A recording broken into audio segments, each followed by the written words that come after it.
Hello bachcho, let's read the question. Question here says oxygen carrying capacity of blood is option A is 20%, B is 30%, C is 40% and D is 50%. So for this question our key concept would be oxygen carrying capacity of blood.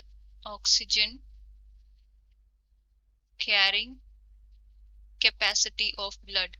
Capacity of blood. So ये क्या होता है? It is the amount of oxygen which blood can carry to transport. So it is the amount of oxygen which blood can carry to transport.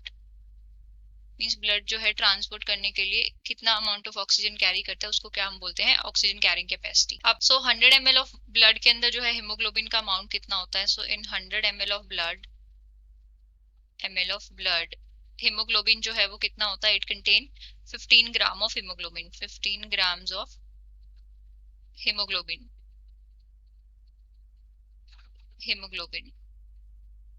And 1 gram of haemoglobin जो होता है, 1 gram of haemoglobin वो 1.34 ml of oxygen carry करता है. 1.34 ml of oxygen.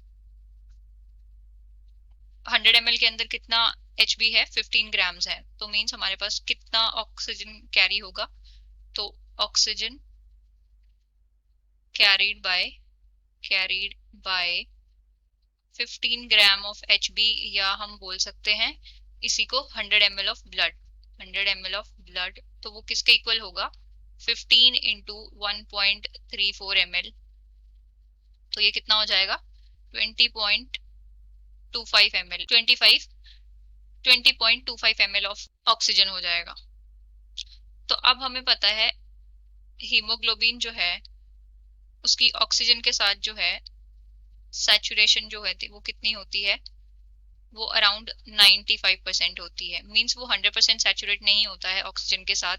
तो 20.25 को हम calibrate करके कितना लिख सकते हैं? 20 ml हम इसको ले सकते हैं. मींस सिंस 95% ही सैचुरेशन होती है, कंप्लीटली 100% सैचुरेशन नहीं होती, तो ये हम इसको लिख सकते हैं 20 ml. और ये 100 ml का कितना परसेंट हो जाएगा?